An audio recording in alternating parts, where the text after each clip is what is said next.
رسوله الكريم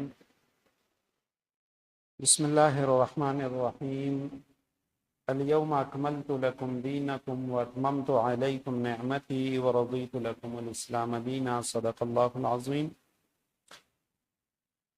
الحمدللہ ثم الحمدللہ۔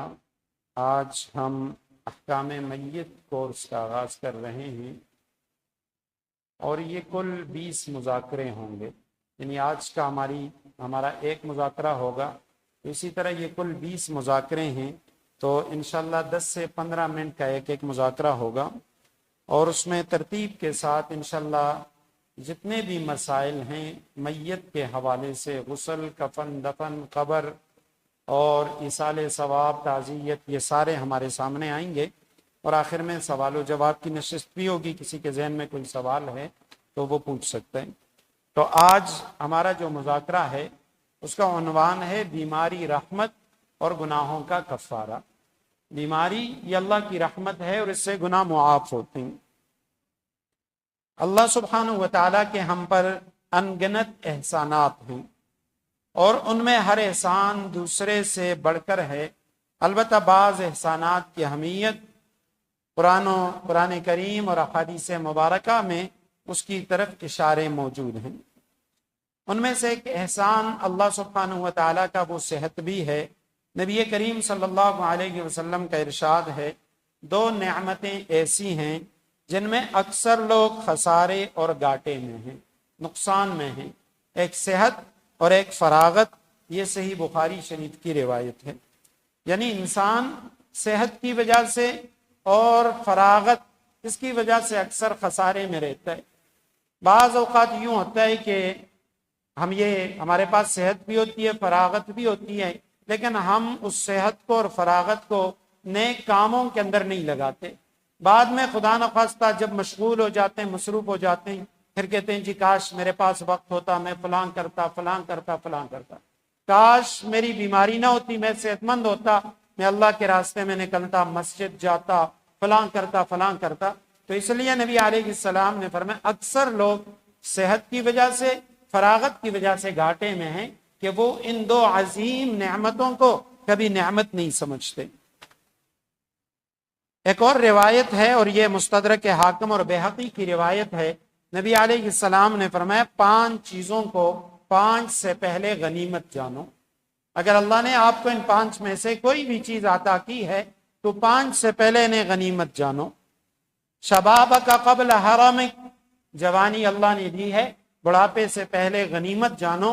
جوانی کے اندر جو نیک اعمال ہو سکتے ہیں کر لو، بڑھاپا آئے گا پھر آپ کچھ کام بھی کرنے کے قابل نہیں ہوں گے، پھر آپ کف افسوس ملیں گے کاش جوانی ہوتی میں فلاں کرتا۔ وصحتک قبل سقمک، فرمایا اپنی صحت کو بیماری سے پہلے غنیمت جانو۔ اللہ نے صحت دی ہے تو بیماری آنے سے پہلے اس کو غنیمت جانو۔ غنا کا قبل فقر کا، اللہ نے مالداری دی ہے، دولت دی ہے، وسعت دی ہے، مفلسی سے، غربت سے پہلے سے غنیمت جانو۔ جتنا کچھ اللہ کے راستے میں لگا سکتے ہو لگا لو۔ وفراغ کا قبل شغل کا، اپنی فراغت کو مصروفیت سے پہلے غنیمت جانو۔ وحیات کا قبل موتک، زندگی اللہ نے دی ہے، موت سے پہلے غنیمت جانو۔ خدا نخواستہ موت آ گئی، اب اس کے بعد پھر آپ کچھ بھی نہیں کر سکیں گے۔ آگے ایک اور عنوان ہے کہ بیماری بھی ایک نعمت ہے۔ بیماری کو عام طور پہ ہم منحوس سمجھتے ہیں، بیماری کو برا بلا کہتے ہیں کہ یہ بیماری کیوں آ گئی، میں کیوں بیمار ہوا، لیکن در حقیقت بیماری یہ اللہ کی ایک نعمت ہے۔ اور کس طریقے سے؟ صحت یہ ایک عظیم نعمت ہے، اور عام طور پہ ہم صحت مند رہتے ہیں، شروع ہی دن سے ہمیں صحت اللہ سبحانہ و تعالیٰ عطا کرتے ہیں، اس لیے ہم صحت کو معمول کی چیز سمجھتے ہیں۔ بچے ٹھیک ٹھاک ہیں، یعنی یہ خیال نہیں ہوتا کہ بھئی ہم کبھی بیمار بھی ہوں گے۔ تو جب کبھی صحت کی وجہ سے ہم اللہ کی نافرمانی، ناشکری کے اندر مبتلا ہو جاتے ہیں، پھر اللہ سبحانہ و تعالیٰ ہم پہ بیماری کو لے آتے ہیں، اور جب ہم بیمار ہو جاتے ہیں فوراً پھر اللہ سبحانہ و تعالیٰ ہمیں یاد آتے ہیں، اللہ کے در پہ پھر سجدہ لگانے کی توفیق ملتی ہے، پھر روتے ہیں، اللہ سے مانگتے ہیں۔ تو یہ بیماری در حقیقت یہ اللہ کی طرف سے ایک نعمت ہے کہ اللہ بیماری کی وجہ سے بندے کو اپنی طرف بلا لیتا ہے۔ ایک اور روایت ہے حضرت ابو بردہ رضی اللہ تعالی عنہ کی، فرماتے ہیں میں نے اپنے والد سے، ان کے والد کا نام حضرت ابو موسیٰ اشعری رضی اللہ تعالیٰ عنہ ہے، فرماتے ہیں میں نے بارہا سنا نبی کریم صلی اللہ علیہ وسلم نے فرمایا جب بندہ بیمار ہوتا ہے یا وہ سفر میں نکل جاتا ہے تو اس کے لیے تمام ان عبادات کا ثواب لکھا جاتا ہے جو وہ صحت کی حالت میں یا اقامت کی حالت میں کیا کرتا تھا۔ ایک شخص صحت مند ہے، وہ جو اعمال کر رہے، جب بیمار ہو جاتا ہے وہ نیک اعمال وہ نہیں کر پاتا، اللہ فرشتوں سے فرماتے ہیں یہ نیک اعمال اس کے کھاتے میں لکھیں، کیونکہ اگر یہ آج بھی صحت مند ہوتا یہ کام کرتا۔ گھر میں ہے، اقامت میں ہے، جتنے نیک عمل کر سکتا ہے وہ کرتا ہے، جب وہ سفر میں نکل جاتا ہے وہاں اس کو موقع نہیں ملتا، اللہ فرماتے ہیں کہ یہاں سفر میں بھی اس کے اقامت والے جتنے نیک اعمال ہیں وہ لکھو۔ یہ صحیح بخاری کی روایت ہے۔ اور سنن ابی داود کی روایت ہے، رسول اللہ صلی اللہ علیہ وسلم نے فرمایا کسی بندہ مومن کے لیے اللہ سبحانہ و تعالی کی طرف سے کوئی خاص مقام طے ہو جاتا ہے، اللہ نے اس بندے کو وہ مقام دینا ہوتا ہے جبکہ وہ اپنے نیک اعمال سے اس مقام کو نہیں پا سکتا، اس کے نیک اعمال وہ اس لائق نہیں ہوتے کہ وہ اس مقام کو پا لے۔ اب اللہ نے اس کے لیے ایک مقام لکھ دیا تو اللہ سبحانہ و تعالی اس کو کسی جسمانی یا مالی تکلیف میں یا اولاد کی طرف سے کسی صدمے یا پریشانی میں مبتلا کر دیتا ہے، پھر اس کو صبر کی توفیق دے دیتا ہے، یہاں تک کہ ان مصائب اور تکالیف پر صبر کرنے کی وجہ سے اللہ سبحانہ و تعالی اسے اس مقام تک پہنچا دیتا ہے جو مقام اللہ نے اس شخص کے لیے لکھا ہے۔ حضرت ابو سعید خدری رضی اللہ تعالیٰ عنہ کی روایت ہے، اور یہ بھی صحیح بخاری کی روایت ہے، فرمایا رسول اللہ صلی اللہ علیہ وسلم نے مسلمان جب بھی کسی پریشانی، بیماری، رنج و ملال، تکلیف اور غم میں مبتلا ہو جاتا ہے، یہاں تک کہ اگر اسے کوئی کانٹا بھی چبھ جاتا ہے تو اللہ تعالیٰ اسے اس کے گناہوں کا کفارہ بنا دیتے ہیں، اس وجہ سے اس کے گناہ معاف ہوتے ہیں۔ کوئی بھی صدمہ، پریشانی، یہاں تک کہ کانٹا چبھے تو اس پر بھی اللہ سبحانہ و تعالیٰ اس کے گناہ معاف فرما دیتے ہیں۔ جابر بن عبداللہ رضی اللہ تعالیٰ عنہ کی روایت ہے صحیح مسلم میں، فرماتے ہیں کہ حضرت ام صائب ایک صحابیہ تھی، ام صائب یا ام المسیب جو ان کا نام تھا، تم کیوں کانپ رہی ہو؟ وہ صحابیہ کانپ رہی تھی، نبی علیہ السلام نے فرمایا تم کیوں کانپ رہی ہو؟ انہوں نے کہنے لگی یا رسول اللہ مجھے بخار ہے اور اللہ تعالیٰ اس میں برکت نہ دے، یعنی انہوں نے بخار کو بد دعا دی۔ آپ صلی اللہ علیہ وسلم نے فرمایا بخار کو برا نہ کہو، کیونکہ یہ بنی آدم کی، آدم کے بیٹوں کی خطاؤں کو، گناہوں کو اس طرح دور کرتا ہے جس طرح بٹی لوہے کے زنگ کو دور کر دیتی ہے۔ بخار آ جائے تو فرمایا بخار کی وجہ سے تمہارے گناہ وہ یوں ختم ہوتے ہیں جیسے آگ کی بٹی وہ لوہے کے زنگ کو دور کر دیتی ہے، اسی طریقے سے بخار سے تمہارے گناہ دور ہوتے ہیں۔